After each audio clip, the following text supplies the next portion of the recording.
Hi, I'm Matt Berry. This is Low Budget Visions, where we celebrate personal, DIY, independent filmmaking. And joining me today is Nat Thomas. Nat, we actually met at the Philovision Festival, and I've spoken with a few filmmakers from that festival. It was a really fun time, and I enjoyed seeing everybody's films, and including your film Apples that we're going to discuss today. And before we kind of get into the conversation here, I just wanted to turn it over to you to introduce yourself and tell viewers, anything you'd like to say about your work before we get started. Yeah, of course. My name's Nat T, like Nat Thomas, either or. Pleasure to be here. Thank you for inviting me. Yeah, I'm a filmmaker. I've been making films hmm, ever since my like freshman, sophomore year of college. So I guess like 2020-ish, 2019-ish, I think would be around there that I started like really getting into filmmaking. What really like drove me to make film, I guess, was probably the lack of representation. I just wanted there to be more queer content. I feel like all of the content that I engaged with when I was younger and in my adolescence was mostly like same sex, like girls, like girls kissing, like storylines like that. And I just grew up watching a bunch that I was like, okay, at some point in time, I want to, give back and create my own storylines that have like queerness in them for other like young growing queers to latch onto. And out of all of the shorts that I have, my favorite of all time is probably First Kiss. That's like what I consider to be like one of my first like legit short films because after I made it, I was just like, wow, like doing this is really doable and it kind of felt like independent filmmaking for me like was actually doable and achievable, I guess. But yeah, Cool. very happy to be here. Well, thanks so much for speaking with me because like I said, I really enjoyed your film, and I was interested to hear a little bit about how you got started in filmmaking. And you explained a little bit about, you were looking for, representation that you weren't seeing in, films that you grew up watching and everything. How about from a technical standpoint? What you mentioned that you felt like with independent filmmaking, it was possible, it was available to you. Did you have a background in uh, film production or other arts prior to? I mean, like were you coming from like a film school background, or was it a art background, or something else? I'd be curious to hear about your journey into making films. So I actually didn't have like any like real interest in it actually. I guess it wasn't until my like the end of my junior year of high school into like my senior year of high school that I realized that I love the arts. Why haven't I been doing this whole time? And I had like impulse bought a camera, didn't use it for like at all until I got to college. When I went to college, I didn't study film or anything. It was like an integrative studies major, which is essentially like the equivalent to like a liberal arts major, kind of. You kind of get to like pick your own courses in a way. But most of my courses were communication courses. So because of that, that kind of gave me like, I guess, a window or an opportunity to do more arts and communication related things, a lot more media related things. Um, I had this camera that I impulse bought for however long, and I hadn't used it. It was just there for however long, taking up space. And then I had this class, like it was like a communications class, and it was a camera class. And I was like, perfect, I have a camera. And then that's when I started using it. But around that time, it was just for photography. But then I was like, I finally get to, use this camera. I might as well use it to make films. And then I had First Kiss, like I had that idea. So I wrote that. And then I just had to figure out who was going to help me shoot it and stuff like that. And then we went from there.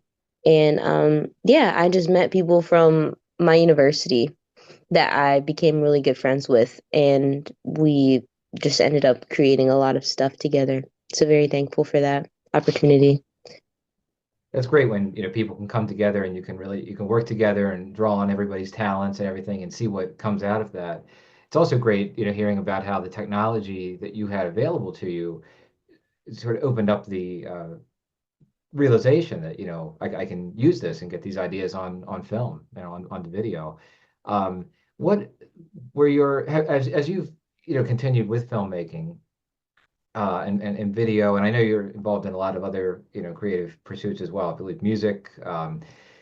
Can you talk a little bit about, well, two things. One, how you see all these different endeavors, influencing each other, kind of informing what you're doing in one medium or another, and also where you draw influence. As like, for example, when you were starting to make your first films, were there other movies that you had in mind as kind of a model, or any other arts that you found were influencing how you made films?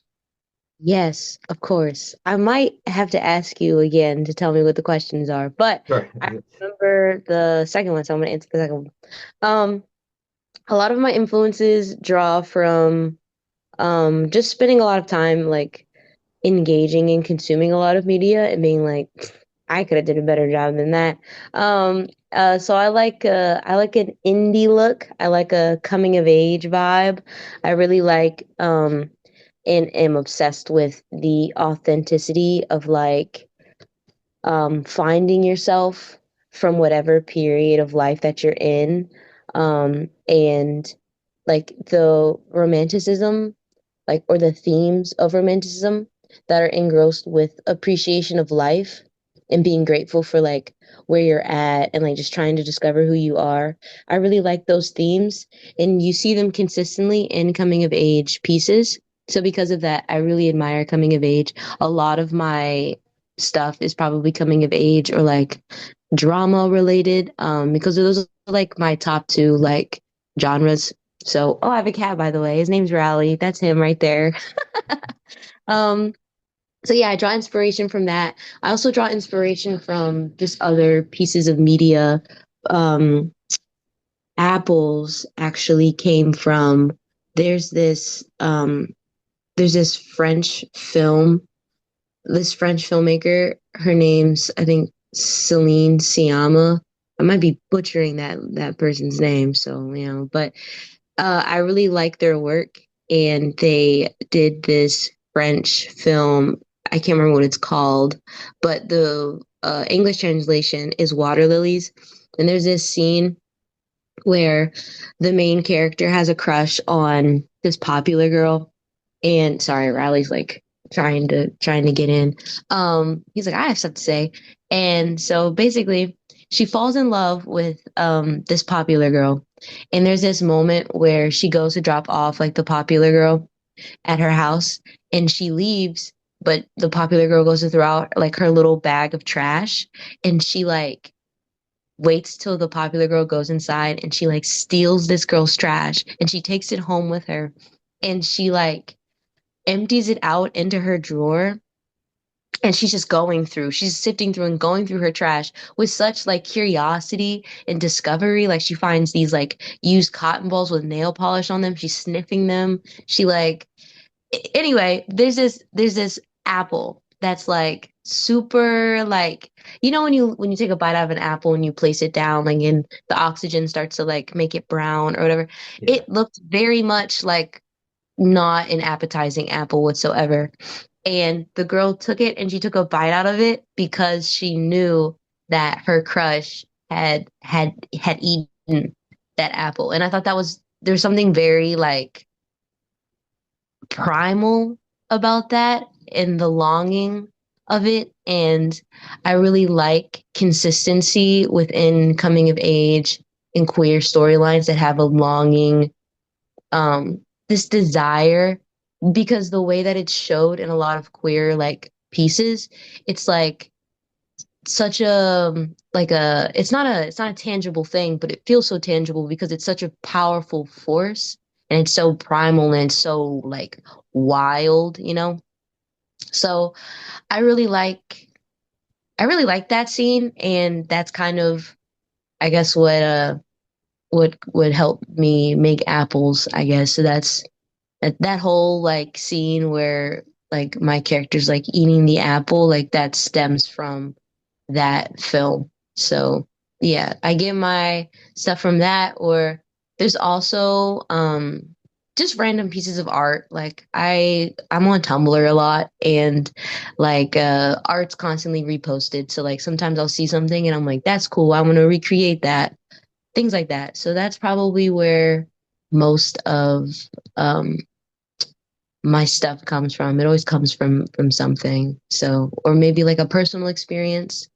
But yeah, that to answer that one, that second one, and the first one, I had it, then I lost it. What was it? Oh, I was just wondering how the different mediums that you work in, how you find that they influence, certainly your filmmaking, but also maybe how your filmmaking influences your music, or if there's, visual arts that you're working with, how that all comes together. Just kind of curious how you see the relationship between all of it. I think visual storytelling, this sounds like okay. I think visual storytelling is really important. Um, it's something that I care about more than anything in the world.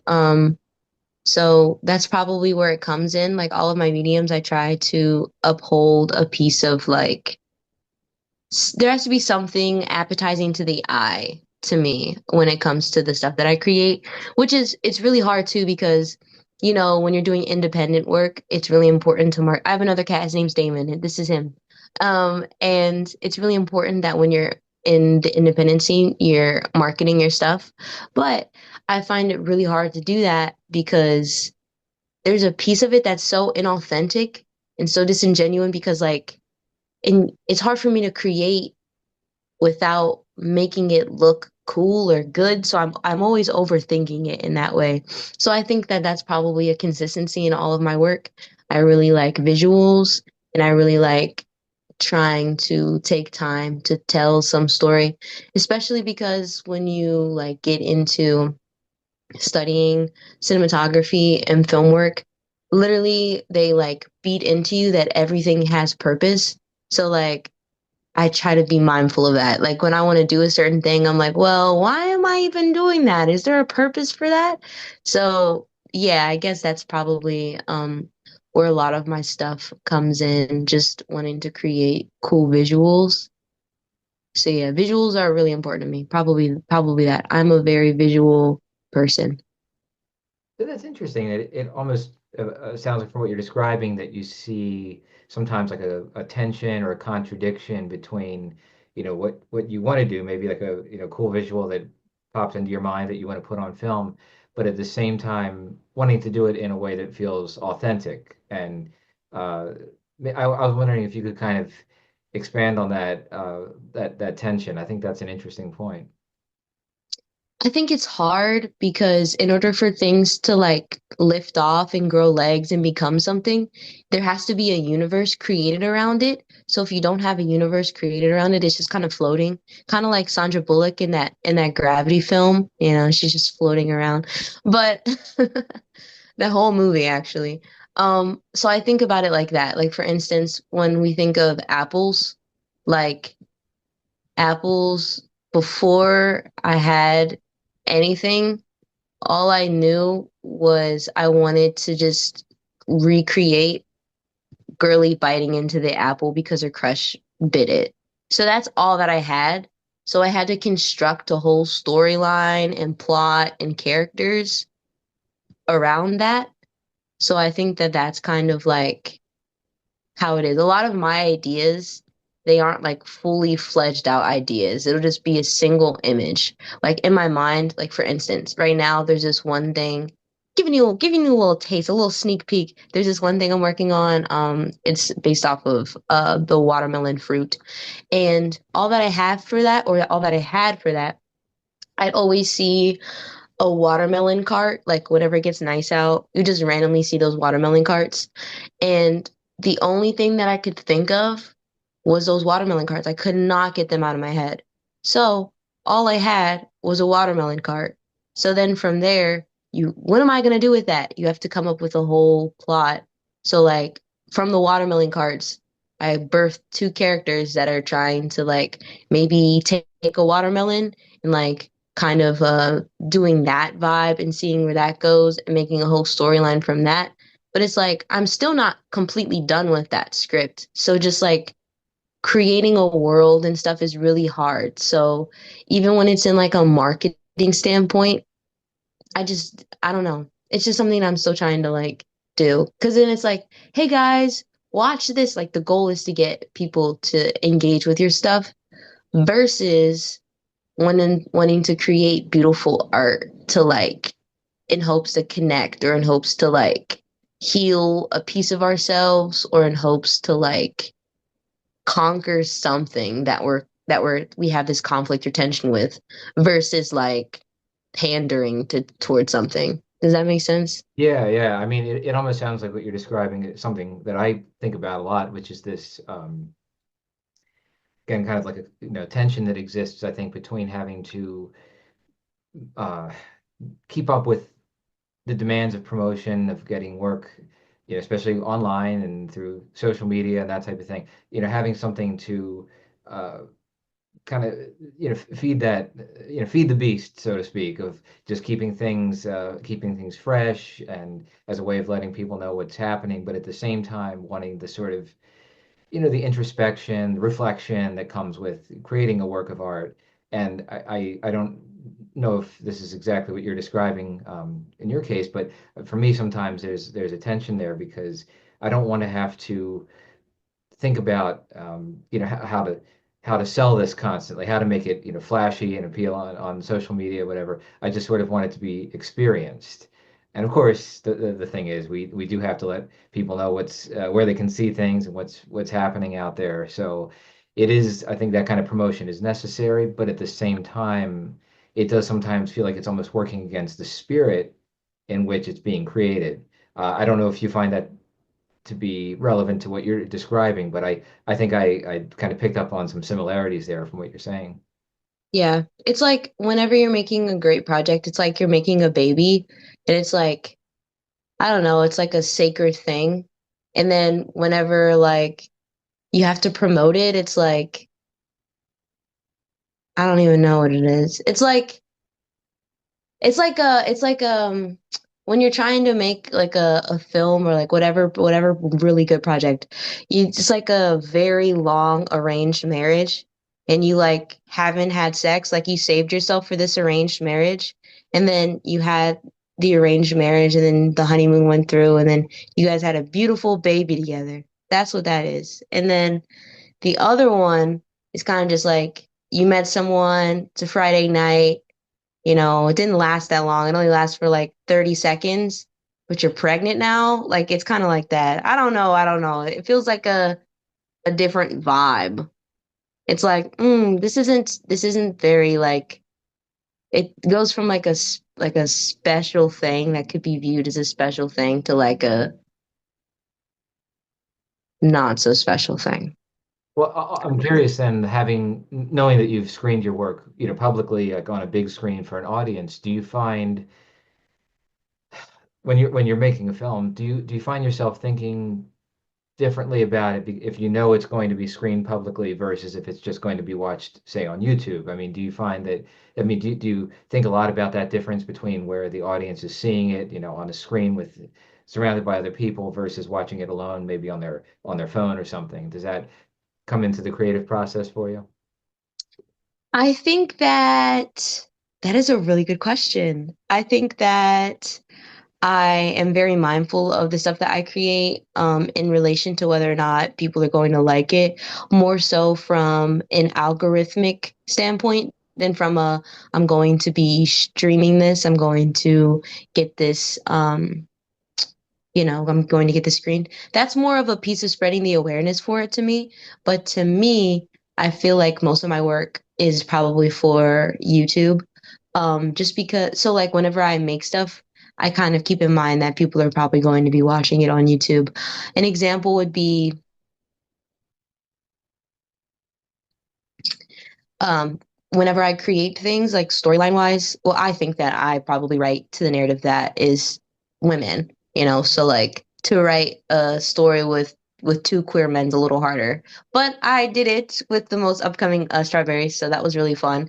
But if we're looking at something like Strawberries that has two queer men versus looking at, say, um, Apples that has two queer women, it's different because two queer femme presenting creatures are going to do better on mainstream like platforms than two queer men because it seems like societally people don't like seeing gay men just casually. Like even if like that isn't true in like mainstream, yes, huh? Like if you're thinking about storylines and things like that, I know that two femme presenting women engaging with each other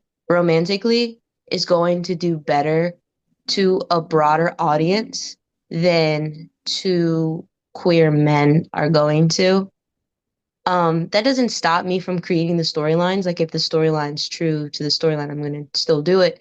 But I try to keep that in mind and I do cater to that. Like I do know that like if I'm gonna have two women, well, one, I try to like there aren't enough like black queers, so I try to include black queers. But that's a me thing. Like I want more black queers, so I try to include that. But it's important to like I try to make them hot. I like looking at hotties, and I know that other people are looking at hotties, so I try to get hot people behind or in front of the camera. So I try to keep that in mind, just try to get hot people in my stuff that also can act, but like yeah, they that I definitely am catering to an algorithm. Like if you look at the stats, like Apples did significantly better than Strawberries. I mean, there's factors like Apples had a co-star that had like a very impressive following, so her advertising it probably helped, but like it just goes to show that like two gay men in this story. And I also think that Strawberries has a stronger storyline personally. I personally believe that. But yeah, no, it's I don't think it's going to I think it's going to do better getting screened versus being put out on YouTube.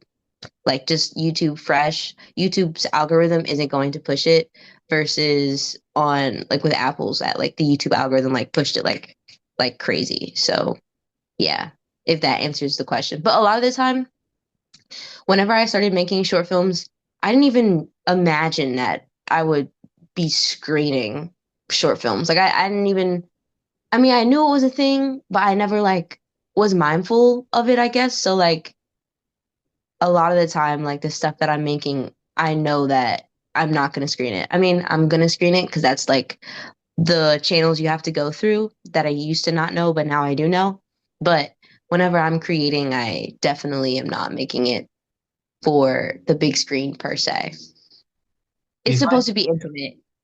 I understand. Okay, yeah, that's a good that's interesting because I was wondering, from kind of when you're thinking about the projects, how I guess from a conceptual level, whether it's I mean thinking about the audience, for example, I think is a really good point, a really interesting insight that you're giving there. Now, do you find that what is true online, do you think that that carries over to in person, like festivals as well? Do you think some of those same divisions, like you're describing, the different level of interest that the algorithm might push? Do you feel that that's also reflective of audience trends in, say, the film festival circuit or other screening venues?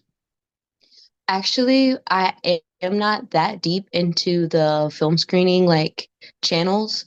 I only really get my things screened when I can. I haven't necessarily like included them competitively or anything like that. So I can't necessarily like comment on whether or not what's winning over another. But I feel like I've seen a lot of like queer men storylines win. I mean, I probably have seen like a lot of queer women storylines as well. But like with that being said, like I don't think there is more of a shallowness, at least when it comes to whether or not it's a guy or a girl. Like I don't think I don't think that's what their one of their like rankings are in relation to choosing something. But yeah, I'm not too in the know with that yet. I'm not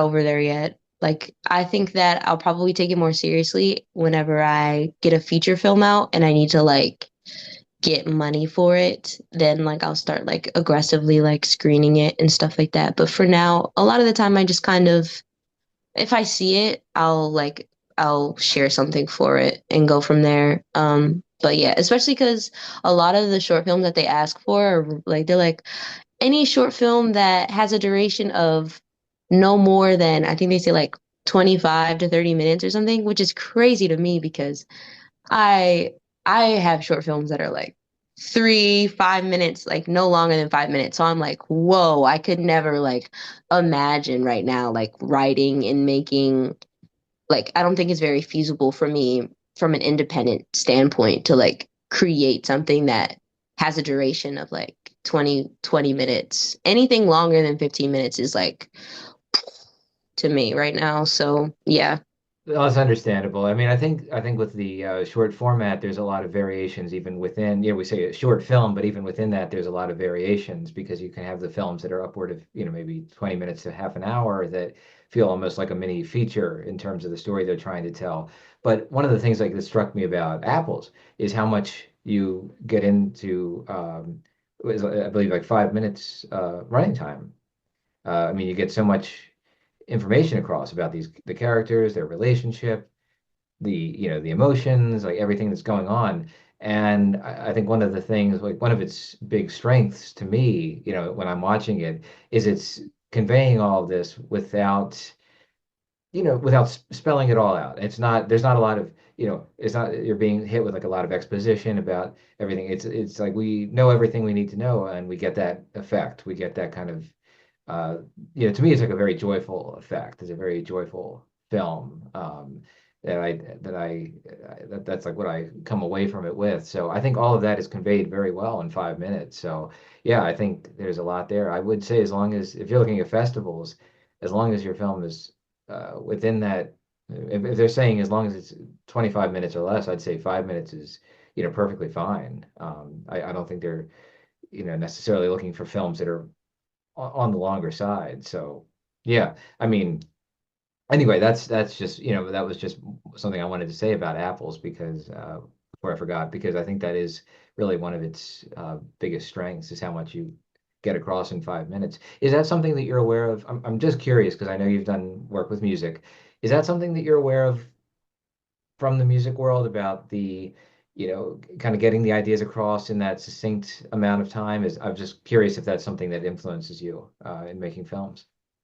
Um, that that's another good question. I think I write differently in relation to, so like the song comes first. So well, first before anything, the beat comes first, and then the song comes, and then after I have the song and all that, I'll listen to the song and then go from there.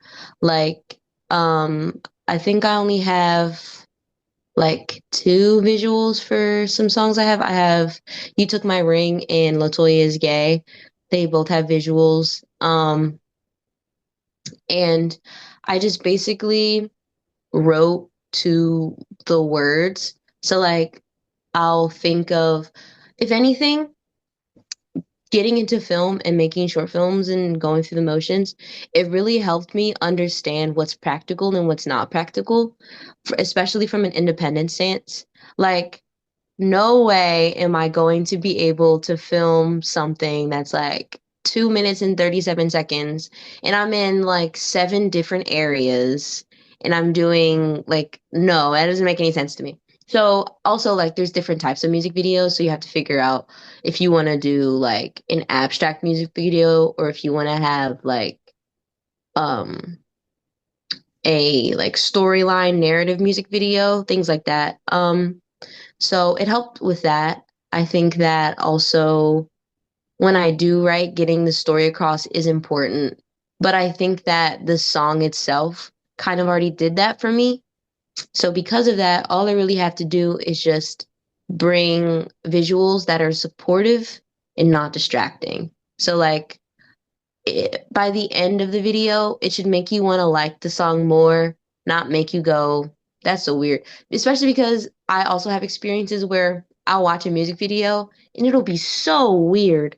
And I'll be like, that was such a weird music video. Sometimes I don't like watching music videos because I'm scared that the music video will ruin the song for me. So each time I listen to the song, I'm then like, that was such a weird music video. And there are some songs to this day whenever I like listen to it, I'm like, that was such a weird music video. Why did they do that? So yeah, I think that changes. It's actually I actually really appreciate that you really enjoy apples because I don't know, piece of me I guess is just always like imposter syndrome or insecure about um whether or not it's good, I guess. So I'm glad that you enjoyed it. And something that also you earlier mentioned, the difference between like getting it screened versus whenever it's online. An online audience interacts with it differently than when it's screened. When it's screened, it's like people, come to watch film and they're a little bit of a cinephile. They enjoy that stuff. While other people, sometimes you come to YouTube and they'll find themselves having watched something like when apples came out, there were some people that were like, wow, what a waste of time this was because they wanted to see like two girls make out. So they were like, oh man, what? I clicked on it because I thought it was going to be two hot chicks kissing, but it's not. Thanks for wasting 4 minutes I'll never get back. Hmm. And like, so sometimes you get that. Um, to also go back to that. So I actually really do appreciate that. You you really like apples. Yeah, no, I was glad I could show it at the film program that I put together. I think it's I'm I'm I'm a big, proponent of the idea of showing films on a screen to introduce them to audiences, to get them in, because I think one of, this kind of gets back to your point about the algorithm too, is when you release a film onto YouTube, it's a potentially worldwide audience that can see it. But you don't know who's watching, and also it can be so hard to rise above the rise above the noise basically of all the different things that are out there. It can be hard to be discovered. So I find like that's interesting when you have seen it with an audience that it is like it's a different reaction. You can hear the reaction, you can see the reaction. Now I'm curious, having had that experience, does it make you think differently about how certain moments in your films will play with an audience? I mean, I mean, for example, did you, as you were watching it, let's say at Philovision, was there any reactions that the audience gave, anything that the audience picked up on that surprised you, that maybe you hadn't expected that reaction, but it's like, oh, that's an interesting reaction, an interesting way of looking at it. There's this like juxtaposition scene where two characters are like in the elevator and there's like elevator music playing and then there's just like bang, there's like this like cut to and this bag drops on the floor and the water's running and it's like really creepy and you're like, what is going on? Like it kind of like grabs your attention and you're like, what? So whenever it gets screened, I always get to like hear people be like, "What the what?" Like I always like get that reaction where it goes from like people say it's like a completely different like film like in the half like at the half mark or whatever. So it's always really interesting to get people's reaction for that. That scene where I'm like, "Does she love me?" Like that me singing that people always like get a little laugh at that, which I think is really nice. And yeah, I always am always interested to see how they feel about when they take a when the main character my character takes a bite of the apple because sometimes it'll be like ew or sometimes it'll just be like complete quietness. So, that. So probably just those two parts is probably like the most interesting to me. Yeah, it's the transition scene there. It's really interesting, and I think the elevator scene is really funny. I mean, I think the tone that you strike, I think it's because they've just shared this very kind of personal moment, and then there's that sort of like almost like awkward silence of riding down in that elevator. I think it captures that very well. I actually wanted to ask you this, and I'm glad I remembered because it was something I think is interesting about that film. If you could talk a little bit about your experience of acting in it as well, and how acting plays into your overall vision for your films. That's actually a good question. Some lore about me. When I first started like doing film, I wanted I didn't want to be in it. I didn't want to act in my own stuff. I wanted other people to. But it was the idea that if it's free, you really can't get anybody to do anything for free. So it was really hard to get another person in it, let alone another like two people that were interested in like kissing and on-screen affection, all that stuff. So then I was like, okay, I'll star in it. I just need one other person to star in it because then that's one less person. So I started doing that just because it was easier and a bit more accessible for me in that way. But I myself, I really like acting. I actually enjoy it a lot.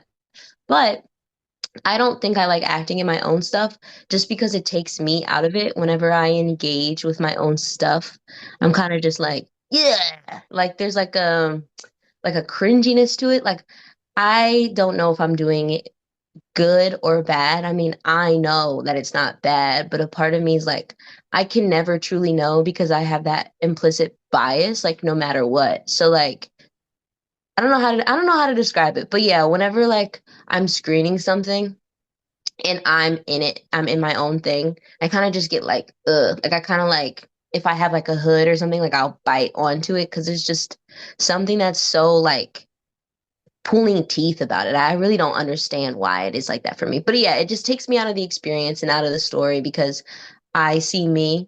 So like I also appreciate my most recent short Strawberries because I'm not in it. So it was also easier to direct a little bit because you're able to see both sides. I think that when I did Apples, when I did the singing performance, Does She Love Me? And I was splashing around in the water. That was the second take, I think. The first take, it was a lot more calm, a lot more tame. The person that was my DP, Robert Graves, shout out him. He was like, "Nah, you can do a better job. Do a better job. Like you go harder, go home." So like, I feel like if I start my own stuff, I can't necessarily make myself perform better, I guess. I'm kind of like, I'm happy with that, and I keep it going.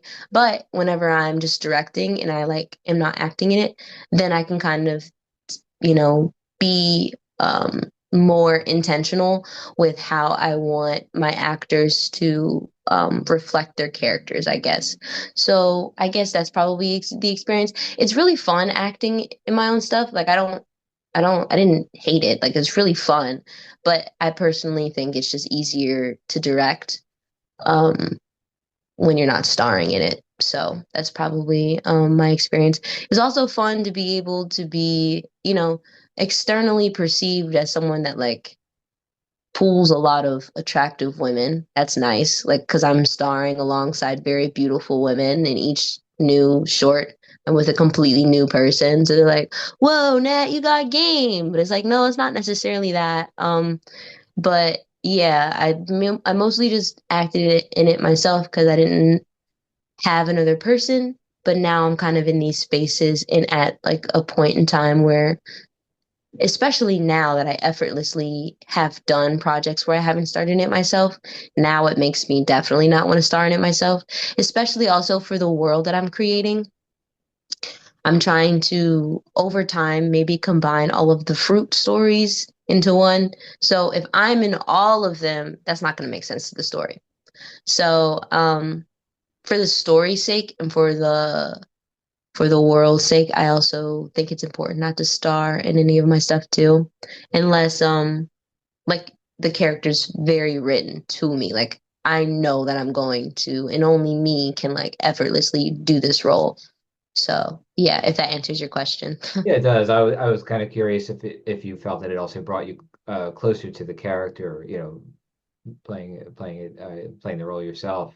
But it sounds like you prefer taking a directing only perspective. So I think that Yeah, that writing yeah. only, directing only. I don't really like starring in it. Sometimes I put myself in the character's role whenever I'm writing it or envisioning it, like, oh, this character would deliver the line like this, but ultimately, like, I'm not the character. Like, all of the characters have essences of me, but they're not entirely my essence. So because of that, I don't think I'm able to 100% pull it off. I think that when I fill in a character's role, I feel like it's me. Like it's not the character, it's me. And I don't like that. Kind of like how there are some people who critique certain like big Hollywood stars. They don't see the Hollywood, like they don't see the person they're playing. They only see the Hollywood star. And that could be for a lot of reasons, but one of the reasons is because they're not doing a good job at acting. You can tell that it's them. They're casted in like a type role. They see them in that same role all the time. And yeah, I don't want that. So yeah, that's kind of why I'm kind of really into only directing and writing and stuff now. No, that makes Behind sense. the camera. Yeah, yeah. No, it makes sense. There's definitely those actors who, have that strong kind of like a persona, character that they become identified with, and that it can be very hard to see them in any other sort of role. So I think that certainly makes sense. I'm curious if you have any upcoming projects that you can tell us about. Yeah, so as of right now, I'm just um doing fruit stuff. I really want to put out a feature sometime soon. And it's kind of just more so what is the first feature going to be? I have a lot of feature ideas. I'm sitting on footage for like a bunch of like potential feature things, but I really want to be intentional with what my feature is. So I think I might do whatchamacallit? What is it? When a collection of mini stories, Oh, like and an that's anthology? one. Yes, Yeah, okay. making that. That's probably realistically going to be probably my first feature. Just combination of all of the fruits, not all of the fruits, but the fruits that I'm doing, Mhm. fruits of my labor. And yeah, so I'm just working on that. I'm also working on music stuff. Out of all of the mediums that I am into, I think music is the most fulfilling. So if I'm not working on one thing, I'm working on another thing. I'm kind of a person that is passionate and talented in multiple areas. So like I'm not just into film, I'm also into poetry. I'm not just into poetry, I'm also into singing, songwriting. I'm not also into that. I'm also into so I'm all over the place. So I want to say I'm only dedicated to film, but like I'm not. And singing is the thing that brings me the most pleasure. So I want to probably put a lot more energy toward creating visuals for my music stuff, just to spread awareness and stuff.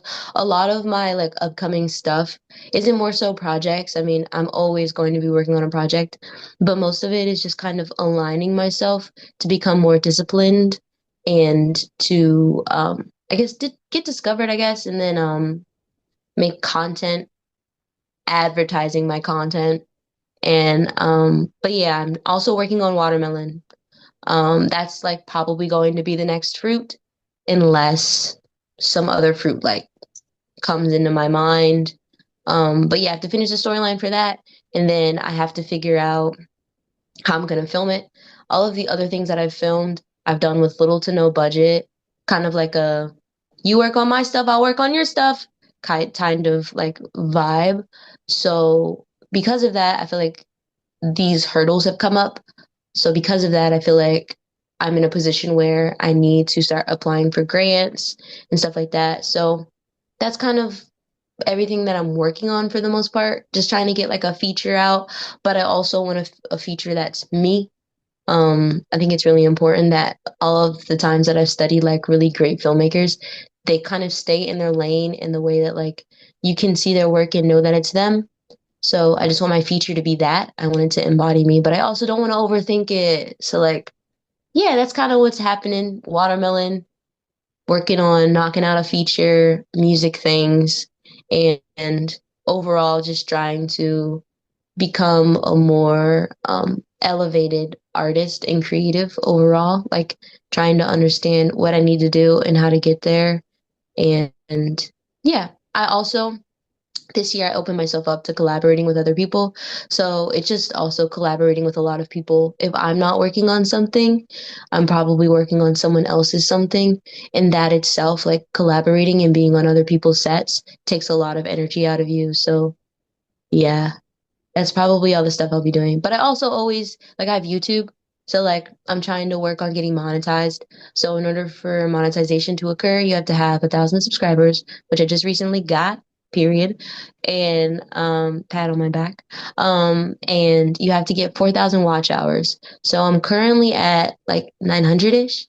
So I need to get to 4,000. So within 365 days, mind you. So it restarts after every 365 days. It's so weird.